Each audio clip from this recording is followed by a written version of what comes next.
नमस्कार, मैं Rakesh Kumar. Bhim army chief Chandrashekhar Azad Ravan पर एक बहुत बड़ा आरोप लगा हुआ है और वो आरोप लगाने वाली कोई और नहीं बल्कि एक महिला है जिसका नाम रोहिणी घावरी है, जो विदेश में रहकर पढ़ाई करती है, स्विट्जरलैंड में रहती है। और उसने एक बहुत गंभीर आरोप लगाया है चंद्रशेखर आज़ाद रावण पर कि चंद्रशेखर आज़ाद रावण ने उनका शारीरिक शोषण किया है। चंद्रशेखर आज़ाद रावण दलित समाज से आते हैं। वो दलित समाज में एक अच्छी पकड़ रखते हैं। जहाँ भी दलित समाज के किसी भी लोगों पर कोई भी एट्रोसिटी होता है, घटना होता है, वहाँ पे जाते हैं। वे एक बहुत बड़ा चेहरा है दलित समाज की युवाओं में, उनकी एक अच्छी खासी पकड़ है और एक उभरते हुए नेता हैं।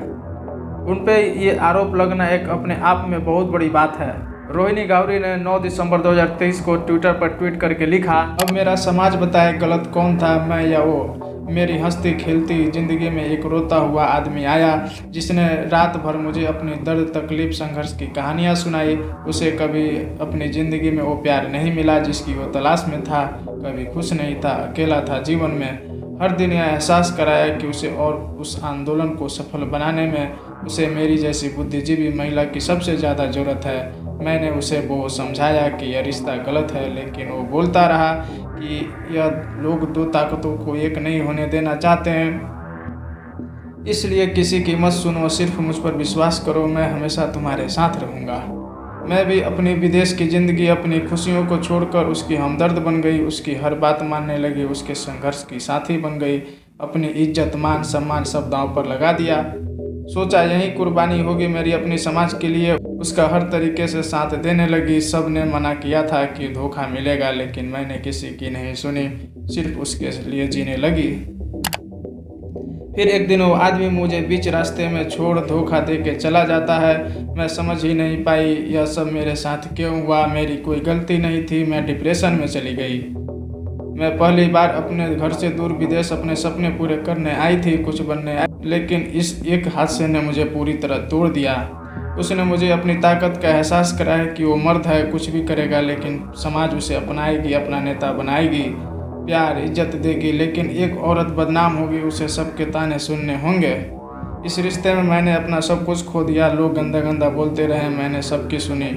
वो आया, मेरी ज़िंदगी के साथ खेल के चला गया। मेरी ज़िंदगी का सबसे दर्दनाक हादसा था जिसे मैं कभी नहीं भूल सकती। साथ ही रोहिणी घावरी ने व्हाट्सएप पर किया हुआ चैट को स्क्रीनशॉट भी टैग किया।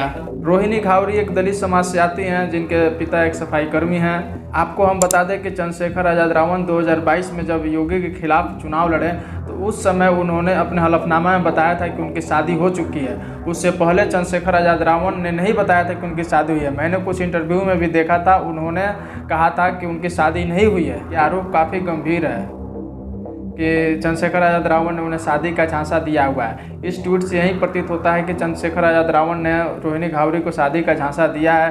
तो अब मुझे लग रहा है कि अब शादी नहीं कर रहे हैं तो रोहिणी घावरी से उनके संबंध खट्टे हो चुके हैं। तो इस मामले पर चंद्रशेखर आज़ाद रावण को खुद सामने आना चाहिए और बताना चाहिए कि क्या मामला है। कुछ जो फोटो वायरल हो रहे हैं काफ़ी दिनों से, रोहिणी घावरी और चंद्रशेखर आज़ाद रावण का जो फोटो आप मेरे स्क्रीन पर देख रहे हैं, काफ़ी दिनों से वायरल है।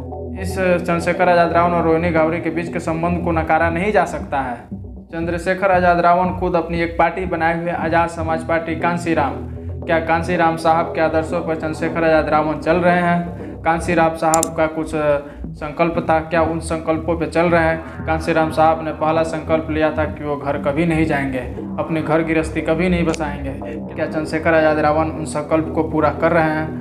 उनका घर भी है और अपने शादीशुदा भी है। मानव कांशीराम साहब ने कभी शादी नहीं करने का संकल्प लिया था, उन्होंने कभी शादी नहीं किया। मानव कांशीराम साहब ने कभी संपत्ति नहीं बनाने का संकल्प लिया था। क्या इन संकल्पों पे चलते हुए चंद्रशेखर आज़ाद रावण दिख रहे हैं?